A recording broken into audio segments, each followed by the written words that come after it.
ایک بات بڑی ضروری ہے، وہ میں نے آپ سے ضرور کرنی ہے۔ ایک آیت ہے قرآن پاک کی سورت بقرہ پہلا سپارہ آیت نمبر 120۔ اللہ تعالیٰ نے ایک حد بیان کر دی، فرمایا وَلَن تَرْضَىٰ عَنْكَ الْيَهُودُ وَلَا النَّصَارَىٰ حَتَّىٰ تَتَّبِعَ مِلَّتَهُمْ۔ فرمایا یہ یہودی اور عیسائی تم سے ہرگز راضی نہیں ہوں گے۔ یہ قرآن ہے اور سادہ ترجمہ تفسیر کی بھی ضرورت نہیں۔ یہ معاہدے کر لیں، محبت کے وعدے کر لیں، یہ تم سے راضی نہیں ہوں گے۔ کب راضی ہوں گے؟ حتی تتبع ملتہم، یہاں تک کہ تم ان کے دین کی پیروی کرنے لگ جاؤ۔ میرا جب پہلی دفعہ پاسپورٹ بنا تو میں نے سارا پڑھا، کتابیں پڑھنے کا شوق تھا شروع سے۔ اس کے ہر صفحے پہ لکھا ہے کہ سوائے اسرائیل کے، یعنی آپ پوری دنیا میں یہ سبز ہلالی پاسپورٹ لے کے جا سکتے ہیں، خبردار اسرائیل آپ یہ پاسپورٹ لے کے نہیں جا سکتے۔ یعنی اتنی نفرت کسی ملک سے کہ اس پر لکھ کے چھاپ دیا ہر صفحے پر کہ یہ پاسپورٹ سوائے اسرائیل کے ہر ملک کے لیے کارآمد ہے۔ میرا سوال ہے عرب کے ان لیڈروں سے جنہوں نے اسرائیل کے ساتھ معاہدہ کیا، مجھے بتاؤ تمہیں فلسطین کی بیٹیاں بھول گئی نا ساری کی ساری؟ تمہیں وہ ماں بھول گئی نا جو مسجد اقصیٰ کے دروازے پہ کھڑی ہو کے چیخیں مارتی تھی اور کہتی تھی کوئی علی کو خبر کرو کہ میری بچیاں قید میں ہیں؟ وہ بھول گئی؟ تمہیں وہ بہن بھول گئی نا جس پر شراب کی بوتل انڈیڑتے تھے اسرائیل کے فوجی؟ وہ آپ کو ابھی بھی ویڈیو مل جائے گی، وہ انڈیلتے تھے شراب کی بوتل، اسے پکڑتے تھے، دست درازی کرتے تھے، اور وہ بیٹی کہتی تھی یا رحمت للعالم۔ بھول گیا تمہیں وہ سارا کچھ؟ تم نے ایک منٹ لگایا اور تم معاہدہ کس سے کروا رہے ہو؟ امریکہ کے صدر سے؟ اتنا ظلم کیا تم نے، اتنا قاتل کے ساتھ معاہدہ؟ کیا سمجھتے ہو فلسطین والوں کا کوئی والی وارث نہیں؟ سنو، میرے رسول کریم صلی اللہ علیہ وسلم نے فرمایا میرا کوئی مالدار امتی دنیا سے چلا جائے، پیسے جائیدادیں چھوڑ کے، نبی پاک صلی اللہ علیہ وسلم نے فرمایا مسلمان ایک جسد واحد کی طرح، ایک جسم کی طرح، ایک حصہ تکلیف میں ہو تو دوسرا اس کی درد محسوس کرتا ہے۔ انسان کے وجود کے اندر سب سے قیمتی اس کا دماغ ہوتا ہے، اسی سے سوچتا ہے، اسی سے وہ عمل کرتا ہے، اسی سے منصوبہ بندی کرتا ہے، اسی سے وہ مومن ہوتا ہے، اسی سے معاذ اللہ کافر ہوتا ہے۔ اور وجود کے اندر جس کو درجے کے لحاظ سے بولنے میں بعض اوقات کم درجہ سمجھا جاتا ہے وہ پیر ہوتے ہیں۔ اور تو میری ٹھوکر کے بھی قابل نہیں، میں تجھے جوتے کی نوک پہ، پیر کی نوک پہ بھی نہیں سمجھتا۔ ہم یہ کہتے ہیں محاورتاً کہ تو پیروں کے قابل بھی نہیں، یعنی سب سے اعلیٰ درجہ دماغ کو دیا، دل کو دیا، اور سب سے ہلکا درجہ پاؤں کو دیا۔ لیکن مجھے بتلائیے گا اگر کبھی پاؤں کی سب سے چھوٹی انگلی چھنگلیا چیچی اس پہ اگر کبھی زخم لگ جائے تو جسم کا سب سے اعلیٰ حصہ دماغ ہے، دماغ نے کبھی یہ کہا ہے کہ چھوڑو یہ تو سب سے نچلا درجہ ہے، نہیں جانا ڈاکٹر کے پاس، اتنا ٹائم کہاں ہے، رہنے دو، چھوٹی سی تو انگلی ہے، خیر ہے؟ ایسا کبھی ہوا ہے؟ دماغ فوراً کہتا ہے کہ باقی کام بعد میں کریں گے، پہلے ڈاکٹر کا پتہ کرو، اس کو مرہم پٹی کراؤ، کیونکہ اسے پتہ ہے کہ اگر یہاں درد رہی تو باقی جسم میں بھی درد رہے گی۔ اور یہ بھی پتہ ہے دماغ کو کہ اگر میں نے یہاں علاج نہ کرایا انگلی کا تو کہیں پیر بھی سارا زخمی نہ ہو جائے، اور اگر پیر کا علاج نہ کرایا تو ٹانگیں اور باقی وجود تک بھی زخم نہ آ جائے۔ لہذا دماغ جلدی فیصلہ کرتا ہے، ٹیسٹ کرانے کا، چیک اپ کرانے کا، دوائی لینے کا، مرہم پٹی کا۔ اور میرے بھائی مسلمان ایک وجود کی طرح ہے، یہ تو ہو سکتا ہے کچھ مسلمان ملک غریب ہوں اور کچھ کے پاس تیل کے کنویں ہوں، کچھ کے پاس سونے کے پہاڑ ہوں، یہ تو ہو سکتا ہے کہ بعض اوقات یہ وہ سمجھ لیں کہ ہم اعلیٰ درجے کے ہیں، لیکن یہ یاد رکھیں اگر ایک جسم کی طرح ہیں، سوچتے ہیں اور ہیں، کیونکہ نبی پاک نے فرمایا ہے، اگر اس طرح سوچتے ہیں تو پھر میرا خیال ہے کہ جس طرح تیل کے کنویں والے کو اپنی درد ہوتی ہے نا، سونے کے پہاڑوں والے ملک کو جس طرح اپنی درد ہوتی ہے نا، اس طرح اسے کسی کو بھیکارت کی نظر سے دیکھنا نہیں چاہیے، چونکہ جسد واحد ہے۔ اور جسد واحد میں اگر کوئی درجہ بڑا بھی رکھتا ہو کہ جناب ہمارے پاس ایک بڑی جگہ ہے، متبرک جگہ ہے، ہم بڑے ہیں، تو آپ بڑے ہیں، لیکن بڑا دماغ ہی یہ فیصلہ کرتا ہے کہ بھائی وہ چھوٹا سا پیر کا حصہ زخمی ہے، جلدی کرو علاج کراؤ، لیکن بڑے دماغ والا کہے کہ میرا گھر تو محفوظ ہے۔ معراج کی بات کرنے کا تو اب وقت آیا ہے، اس لیے کہ معراج کا سارا واقعہ تو مسجد اقصیٰ کے گرد گھومتا ہے۔ سبحان الذی اسریٰ بعبدہ لیلا من المسجد الحرام الی المسجد الاقصیٰ، حضور نے معراج کی رات مسجد اقصیٰ میں نماز پڑھائی تھی۔ اور ایک بار پھر سے طیبہ سے فلسطین میں آ، راستہ دیکھتی ہے پھر مسجد اقصیٰ تیرا۔ ایک بار حضور گئے تھے مکے سے مسجد اقصیٰ، اور پھر حضور فرماتے ہیں جب میں واپس گیا نا تو کفار نے جو کہ مسجد اقصیٰ دیکھی ہوئی تھی تو مجھ سے پوچھنا شروع کر دیا کہ مسجد اقصیٰ کی کھڑکیاں کتنی ہیں، دروازے کتنے ہیں، پلر کتنے ہیں۔ جب انہوں نے سوال جواب کیے تو حضور فرماتے ہیں کہ رب کریم نے مسجد اقصیٰ کو اٹھا کے میرے سامنے رکھ دیا۔ میں دیکھتا جاتا تھا، بتاتا جاتا تھا، کہہ لوں بات کر لوں۔ ایک دفعہ حضور مکے سے مسجد اقصیٰ آئے اور ایک دفعہ مسجد اقصیٰ میرے نبی کی زیارت کے لیے مکے گئی، حضور کی زیارت کے لیے مکہ شریف گئی۔ اور میرے نبی تو صرف کسی چیز کی طرف ایک دفعہ دیکھ لیں تو وہ رحمت کے پھول کھلتے ہیں۔ مسجد اقصیٰ کی طرف منہ کر کے 17 مہینے میرے نبی نے نماز پڑھی ہے۔ مسلمانوں پتہ ہی کوئی نہیں، ہماری خبریں ہی اور ہیں، ہمارا درد ہی اور ہے، ہمیں پتہ ہی نہیں بم کہاں برس رہے ہیں، ہمیں یہ خبر ہی نہیں۔ اور میں اس دور میں تقریریں کر رہا ہوں جہاں سوتوں کو جگانا نہیں پڑتا، جاگتوں کو جگانا پڑتا ہے۔ سیانے لوگوں کو سمجھانا ہمارے ذمہ لگ گیا، کیا کریں؟ اس قوم کو سکھانا پڑتا ہے جسے پتہ سارا ہے، لیکن جان بوجھ کے آنکھیں ہماری بند ہیں۔ یہ مولوی کو بات کرتا تو لوگ کہتے دیکھو مولوی گالی دیتا ہے، لیکن اگر قائد اعظم محمد علی جناح کہے کہ اسرائیل امریکہ کی ناجائز اولاد ہے تو پھر تو تمہیں ہضم کر لینا چاہیے نا، پھر تو لبرل کو بھی ہضم ہونا چاہیے نا کہ قائد اعظم نے کہا ہے، اور اس ناجائز بچے کو تم نے اتنی طاقتیں دے دی کہ وہ مسلمانوں کے قبلہ اول میں نماز پڑھنے والوں کو بھی نہ بخشے۔ کہاں گئی تمہاری وہ انسانی حقوق کی بڑی بڑی تنظیمیں، کدھر گئی؟ اور میرا پاکستانی میڈیا سے بھی سوال ہے، چند دن پہلے سیالکوٹ میں ایک واقعہ ہوا، ناانصافی ہو گئی جی، ناانصافی ہو گئی جی ایک بی بی کے ساتھ۔ ہر بندے نے شور مچایا، بڑے بڑے طوفان اٹھتے ہیں، کیوں ہوا جی کیوں ہوا؟ تو مسجد اقصیٰ کی توہین ہو گئی تو پھر طوفان کیوں نہیں اٹھا؟ ٹاک شو کیوں نہیں ہوئے؟ بحثیں کیوں نہیں ہوئی؟ میں اس موم بتی مافیا کا کیا کروں؟ ان لبرل لوگوں کا کیا کروں؟ ان کے سپورٹروں ووٹروں کا کیا کروں؟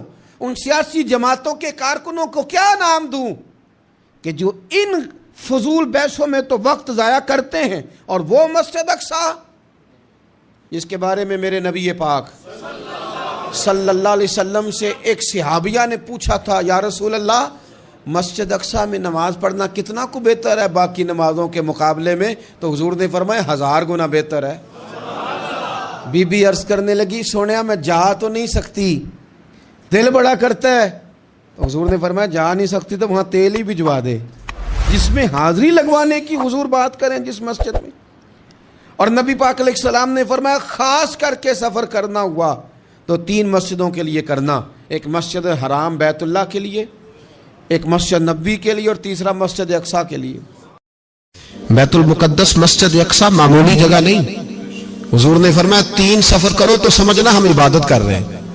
کون کون سے؟ فرمایا اگر بیت اللہ جاؤ تو عبادت سمجھ کے جانا، مسجد نبوی کی طرف جاؤ تو عبادت ہے، اور مسجد اقصیٰ کی طرف جاؤ تو یہ بھی عبادت ہے۔ اور فرمایا مسجد اقصیٰ میں جس نے ایک نماز پڑھی اسے 25,000 نمازوں کا ثواب ملے گا۔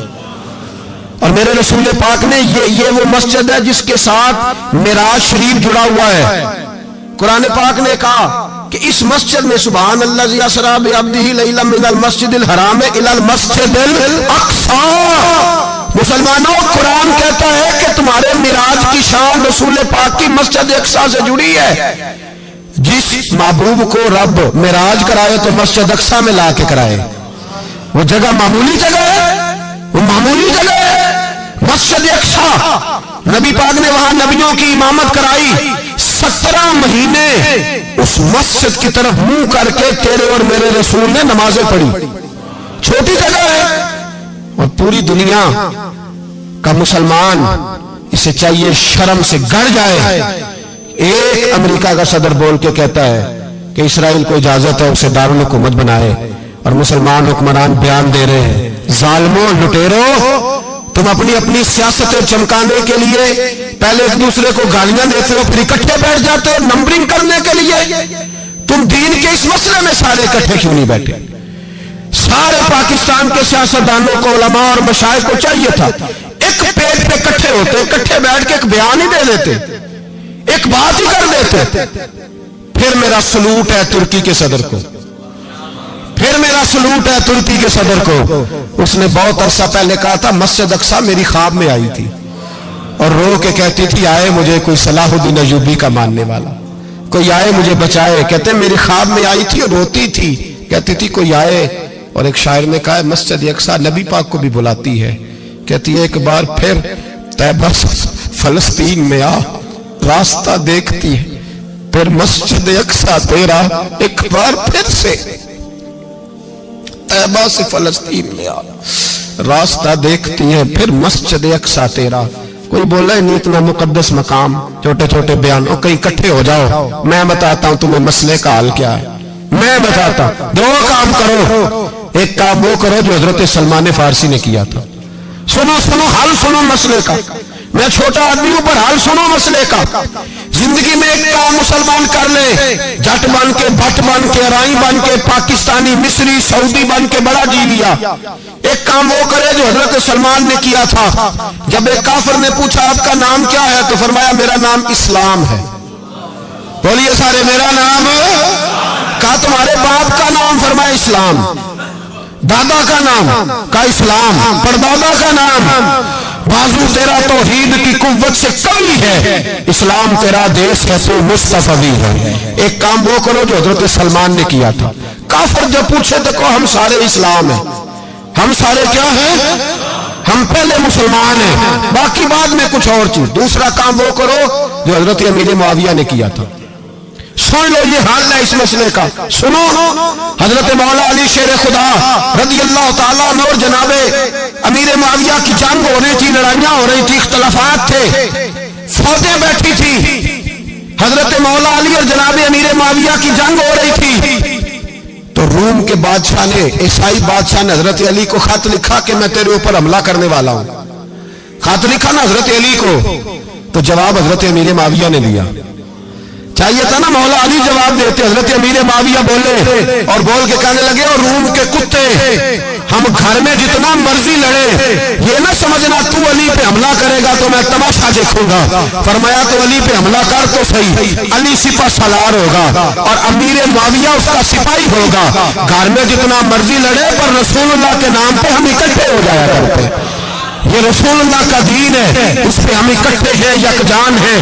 فرمایا علی سپہ سالار ہوگا اور امیر معاویہ سپاہی ہوگا، اکٹھے نکلیں گے اور کفر کو بتائیں گے کہ اگر تم مسلمانوں کی طرف دیکھو گے پھر ہم یکجان ہیں.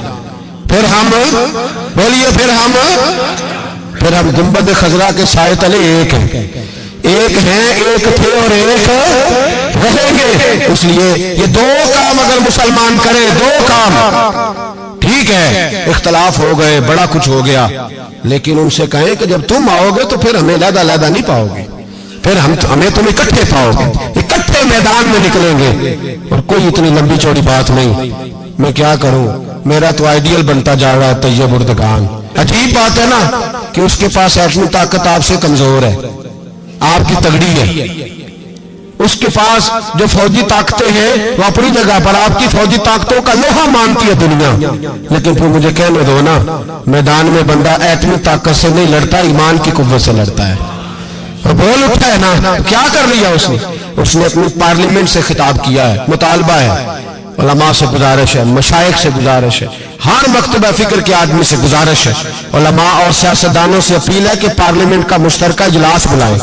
مشترکہ اس میں ہر سیاسی جماعت کا لیڈر بیٹھے اور اکٹھے بیٹھ کے ان کو یہ میسج دیں کہ بازو تیرا توحید کی قوت سے قوی ہے، اسلام تیرا دیش ہے تو مصطفی. اور ان کو بتائیں کہ ہزاروں قومیں وجود میں آئیں، دہر میں خشک و تر کے رشتے سے ہم نے بنیاد دوستی رکھی، یاد خیر البشر کے رشتے سے.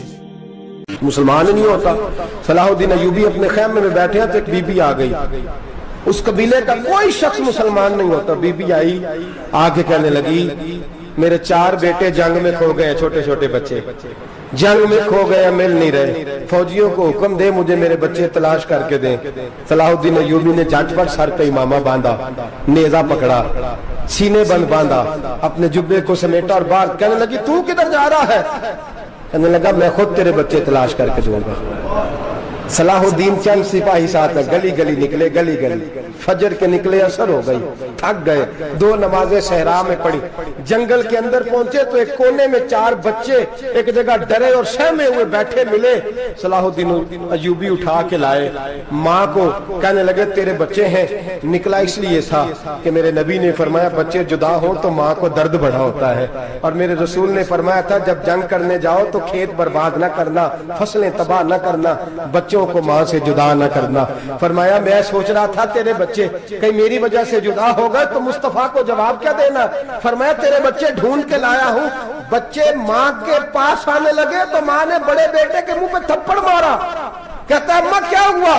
کہنے لگے تو نے سنا نہیں کہ دشمن کے بچوں کی اتنی حفاظت کرتا ہے، میرے پاس نہ جا، اس کے قدموں میں بیٹھ جا۔ جس نبی کے غلام اتنے سچے ہیں وہ نبی کتنا سچا ہوگا۔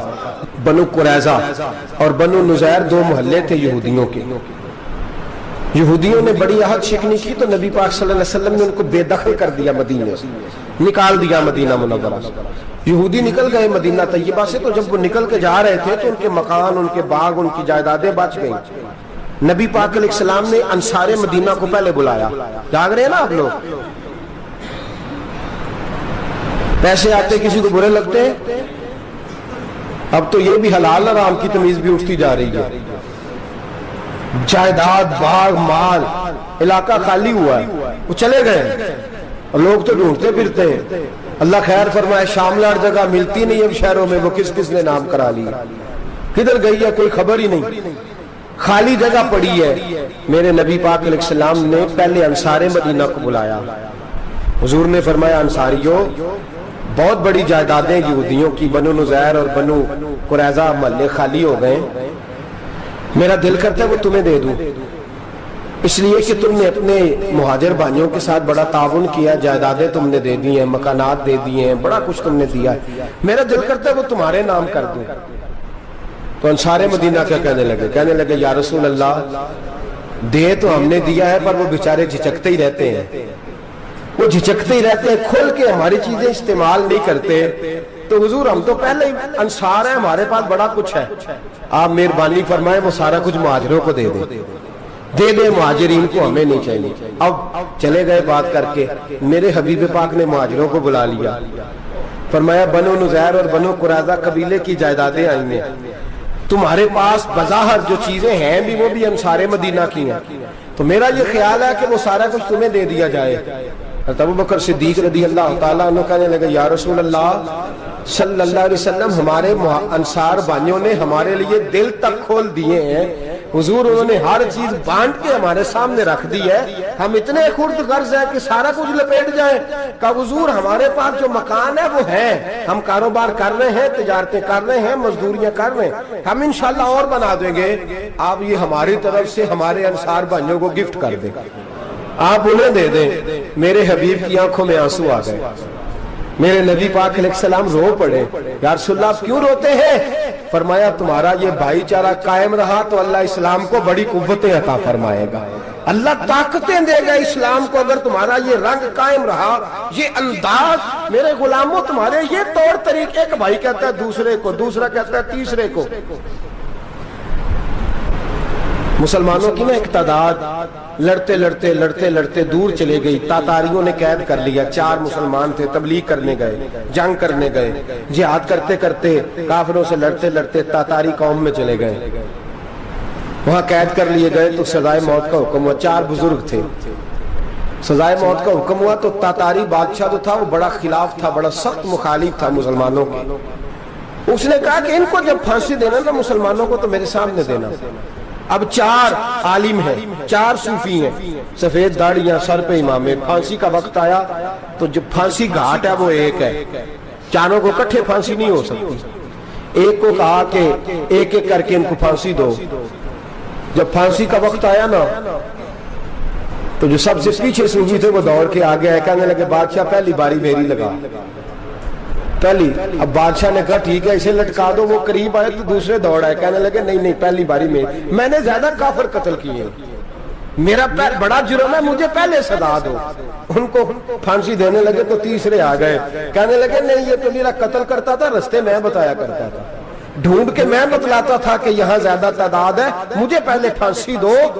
تیسرے کے ساتھ بات ہو رہی تھی تو چوتھا دوڑا آیا, کہنے لگا یہ رستے بتاتا تھا, یہ تبلیغ کرتا تھا, یہ سارا کچھ کرتا تھا, لیکن کہا یہ کہتے تھے چلو واپس چلتے ہیں, میں جانے نہیں دیتا تھا, میں کہتا تھا اور کافر مارنے اور علاقے فتح کرنے, میرا جرم بڑا ہے, مجھے پہلے پھانسی دو.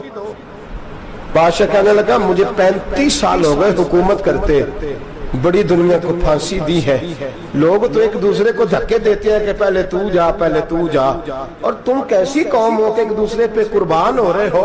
کہنے لگا تم ایک باپ کی اولاد ہو. جاگ رہے ہیں آپ لوگ؟ تاتاری بادشاہ, کافر بادشاہ, اسلام کی مخالفت کر دیں, ایک باپ کی اولاد ہو کا نہیں, ایک قبیلے کے رہنے والے ہو کا نہیں, ایک ملک کے رہنے والے ہو نہیں. اس نے کہا رشتہ کیا ہے تمہارا, رشتہ کیا ہے؟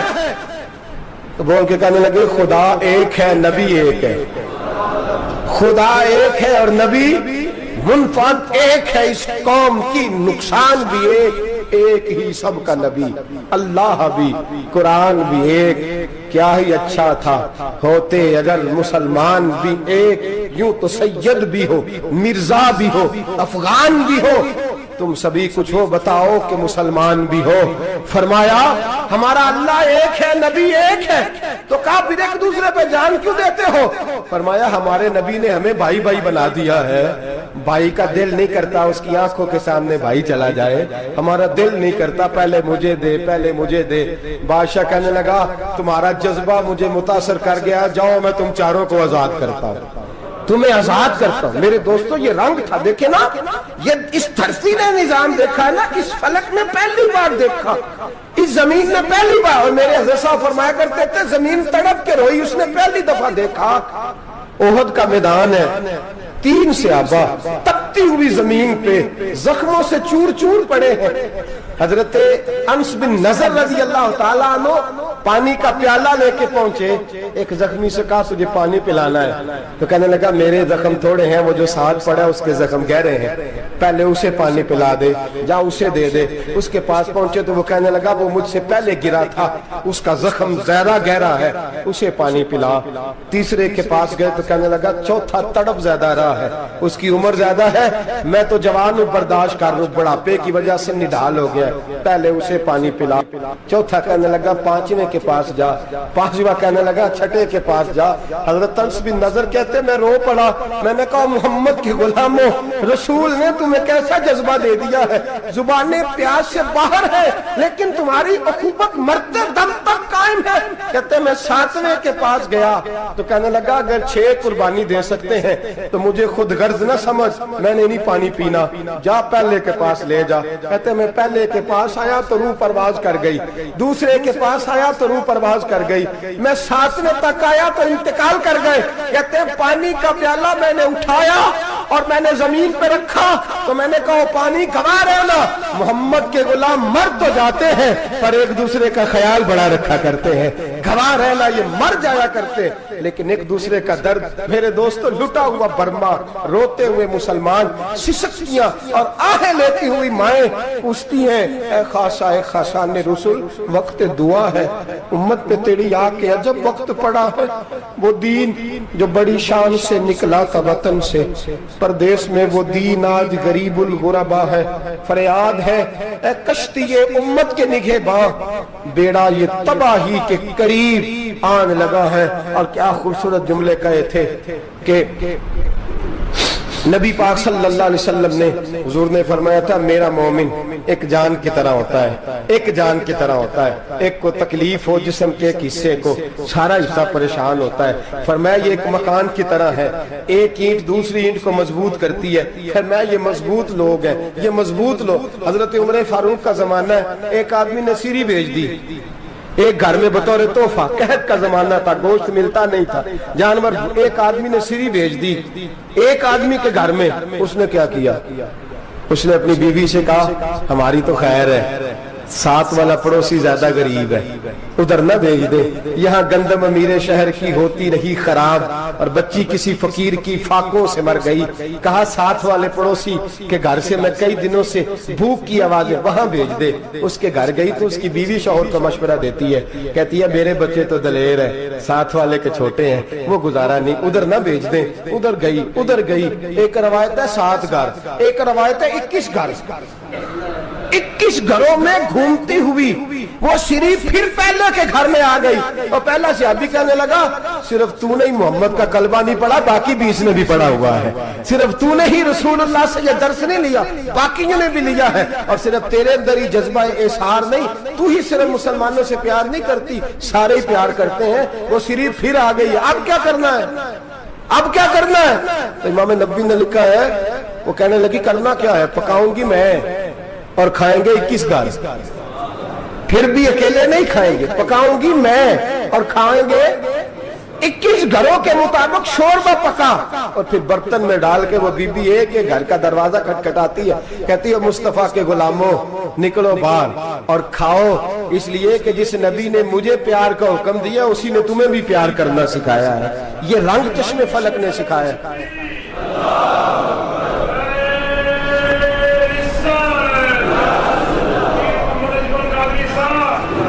آپ کی بڑی مہربانی، زندہ باد وہی ہے جس کو اللہ رسول زندہ باد فرمائے، بڑی مہربانی، اللہ جزا دے۔ عرض یہ کرنے جا رہا تھا کہ رسول کریم صلی اللہ علیہ وسلم نے پیغام دیا امت کو، فرمایا دیکھیں نا کتنے بڑے لفظ ہیں، یہ نہیں فرمایا دوزخ میں جائے گا، یہ نہیں فرمایا کہ اسے جہنم کی سزا ملے گی، میرے نبی نے فرمایا میں اسے مومن مانتا ہی نہیں، میں اسے مسلمان اپنا مانتا ہی نہیں۔ حضور کسے؟ فرمایا جو پیٹ بھر کے کھاتا ہے اور اس کا ہمسایہ بھوکا سو جاتا ہے، میں مومن ہی نہیں مانتا۔ سزا تو تب ملے گی نا کہ جب میں کسی سزا کا اعلان کروں، میں مانتا ہی نہیں، وہ میرا ہے ہی نہیں، خود پیٹ بھر کے کھا رہا ہے، ہمسایہ اس کا بھوکا، میں نہیں مانتا۔ انما المؤمنون اخوہ، مومن بھائی بھائی، میں مانتا ہی نہیں اسے۔ اور میرے حبیب پاک اتنے بڑے لفظ حدیث میں اور کہیں نہیں ملیں گے، آپ کو اتنے بڑے جملے کہیں نہیں ملیں گے۔ میرے نبی پاک نے فرمایا اللہ کہے گا قیامت کے دن، کون؟ اتنے بڑے لفظ حدیثوں میں ملتے نہیں جتنے یہ ہیں۔ حضور نے فرمایا رب فرمائے گا بندے سے کہ میں تیرے پڑوس میں بھوکا تھا، تو نے مجھے روٹی کیوں نہیں کھلائی؟ کون کہہ رہا ہے؟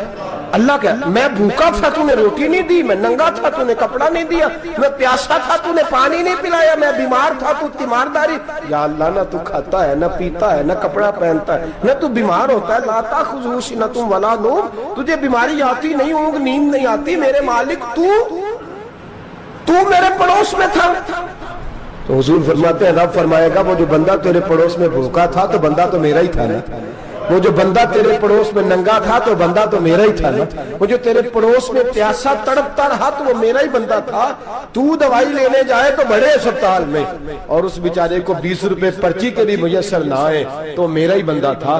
میرے دوست خیال کر اور یاد رکھ، یہ جو ہمسائے ممالک میں ظلم ہوتے ہیں، زیادتیاں ہوتی ہیں، ہمارے گھر کا پنکھا اچھا چلتا ہے، ہم جلوس اس وقت نکالتے ہیں جب ہماری لائٹ بند ہوتی ہے، ہم جلوس اس وقت نکالتے ہیں جب ہمارا ایسا جو ہمیں تنگ کرتا ہے، ہم اس وقت درد محسوس کرتے ہیں جب ہمارے گھر تک آگ آ جاتی ہے۔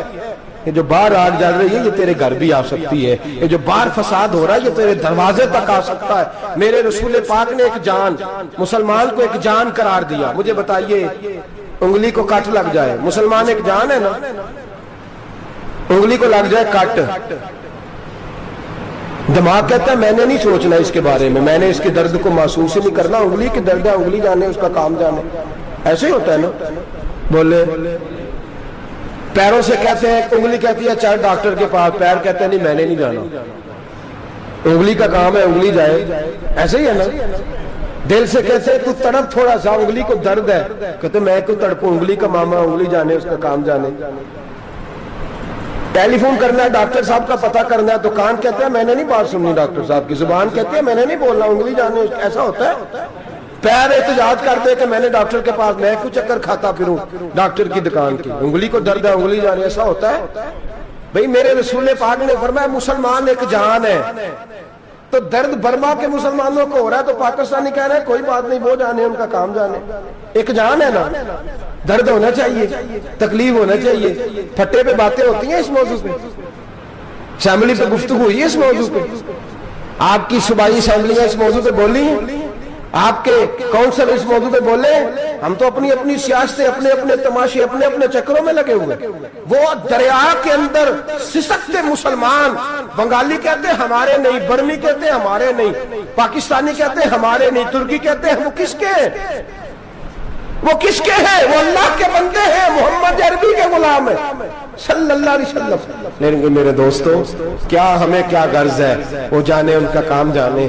یہ جب تیرے پیروں تک آگ آئے گی پھر تجھے پتہ چلے گا یہ بڑی سخت آگ ہے. آج جس کافر نے برما پر عرصہ دراز تنگ کیا ہے، مسلمان تھوڑے تھوڑے مفاد لینے کی خاطر نا، بنو عباس اور بنو امیہ کی جنگ چل رہی تھی. بنو عباس جو تھے وہ غالب آ گئے، بنو امیہ جو تھے ان کی حکومت ختم ہو گئی. تو عیسائیوں نے بنو امیہ سے کہا کہ ہم تمہارے ساتھ تعاون کرتے ہیں، ہم تمہارے ساتھ تعاون کرتے ہیں اور بنو عباس پہ غلبہ پا کے تمہیں حکومت دلاتے ہیں.